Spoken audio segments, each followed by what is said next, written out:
Hello বন্ধুরা, এই দেখো মা আমি বেরিয়ে গেছি রাস্তাতে ডাক্তার দেখাতে যাব তার জন্য। তো ডাক্তার দেখিয়ে বাড়ি চলে এসেছি। তো বাড়িতে টুকিটাকি জিনিস ছিল না, তার জন্য এক ফাঁকে নিয়ে চলে এসেছি ওই এক ফাঁকে। তো সেগুলোই বের করছি আর কি। দুপুরবেলা মেয়ের শরীরটা খুব খারাপ করছিল, খুব কান্নাকাটি করছিল, ঠান্ডাটা বেশ ভালোই লেগেছে। তো ভাবলাম রাত্রেবেলায় বেশি হয়, তার জন্য সন্ধে ওষুধটা নিয়ে চলে এলাম। আরও তাড়াতাড়ি আসা হতো, দোকানটা বন্ধ ছিল, তো দেরি হয়ে গেল। তো এই চলে এলাম এখনই। তোমরা তো জানো তোমাদের দাদা ভাই নেই, আর আমার বাবাকে নিয়ে গেছে তোমার দাদা ভাই ডাক্তার দেখাতে। মা বাবা সবাই গেছে, বাড়িতে কেউ নেই, একদমই ভালো লাগছে না গো।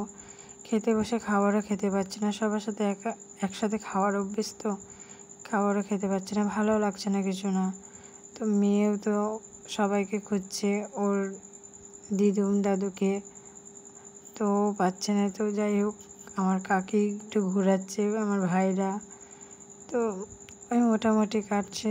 তো ভালো তো নেই বন্ধুরা, তোমরা সবাই অনেক ভালো থেকো। কি বলবো আর, মানে ভিডিওটা করার এতটা ইচ্ছা ছিল না, তো ভাবলাম যখন যাই একটু শেয়ার করে দিই তোমাদের সাথে। তো ওষুধগুলো নিয়ে এসেছিলাম, মেয়েকে তাড়াতাড়ি করে খাইয়ে দিলাম, যত তাড়াতাড়ি খাওয়াবো তত তাড়াতাড়ি সুস্থ হবে। তো তোমরা সবাই আশীর্বাদ করো যেন আমার বাবা ভালো হয়ে ফিরে আসে।